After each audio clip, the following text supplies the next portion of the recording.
Impact Family, impacting the world through healthy family. Shalom saudara-saudara, selamat malam, selamat berjumpa kembali dengan saya, Ibu Susan. Saudara-saudara, kita tetap merenungkan ajaran dari Salomo yang diambil dari Fatsal 3. Kemarin saya beritahu bahwa to be continued. Jadi hari ini merupakan sambungan dari renungan kemarin. Saudara, Raja Salomo berpengalaman di dalam memberi dengan sukacita dan memberi untuk kemuliaan Tuhan. Nah, hari ini kita sekali lagi membaca ayat yang disampaikan dari ayat 9. Muliakanlah Tuhan dengan hartamu dan dengan hasil pertama dari segala penghasilanmu. Maka lumbungmu akan diisi penuh sampai melimpah-limpah, dan bejana pemerahanmu akan meluap dengan buah anggurnya. Saudara, ayat 10 ini merupakan sambungan dari ayat 9 karena ada kata maka. Jadi kalau kita memuliakan Tuhan dengan harta kita, apa yang akan terjadi? Maka kamu akan diberkati, lumbung-lumbungmu akan berkelimpahan.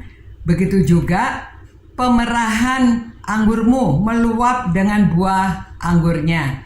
Karena di Israel mereka penghasil anggur yang besar sekali. Nah, walaupun Salomo itu sudah kaya, dia masih merasakan berkat yang berkelimpahan, meluap karena sampai tempat penyimpanannya tidak bisa menampung. Saudara, berkelimpahan itu tidak harus menjadi orang kaya raya. Jika kita memiliki apa yang kita butuhkan, bahkan sebelum habis sudah ada lagi, makanan selalu ada, semua yang kita butuhkan itu selalu ada, maka itu sudah merupakan suatu kelimpahan, tidak pernah habis.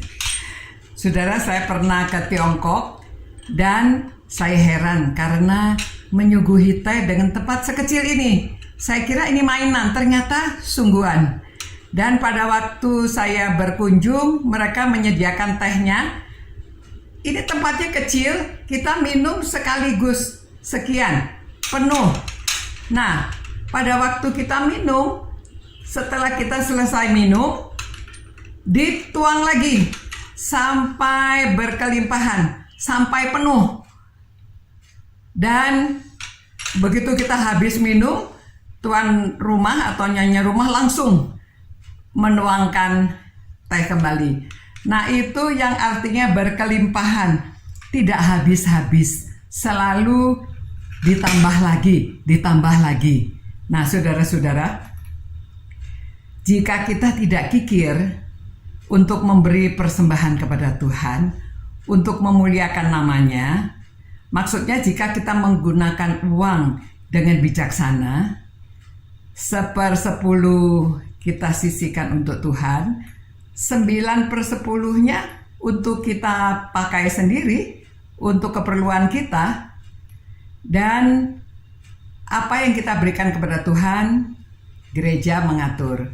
Ada untuk keperluan sehari-hari, untuk menolong orang, untuk program pendidikan, untuk penginjilan, ya, untuk sosial, segala sesuatu, saudara. Saya beri contoh bagaimana Tuhan memberi berkelimpahan, ya. Contohnya besan saya pernah bercerita, dia memberi kesaksian. Karena dia setia memberi perpuluhan, pernah istrinya marah-marah. Istrinya bilang, kamu ke gereja bisa kasih persembahan, saya kepengen beli sepatu, kamu gak bisa belikan. Suaminya gimana ya? Dia bilang, sudahlah, ini punya Tuhan, saya harus kembalikan. Kita lihat nanti kalau Tuhan berkati, kamu beli sepatu. Ternyata Di dalam minggu itu, saudara, usaha dia, pekerjaan dia, dagangannya menghasilkan keuntungan yang banyak. Pada waktu dia pulang, dia memberitahu istrinya, "Mam, kamu mau beli sepatu berapa pasang? Nih, beli." Dia kasih lihat uangnya yang dia dapat pada waktu itu, zamannya cash ya, bukan semuanya uang transfer di bank. Nah, saudara, melalui persembahan persepuluhan kita,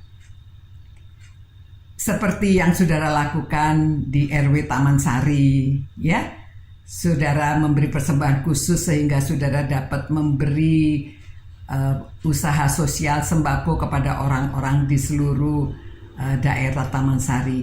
Itu memuliakan Tuhan. Mereka walaupun bukan orang Kristen, tapi anggota gereja juga, ada yang menerima bantuan. Mereka pasti memuliakan Tuhan.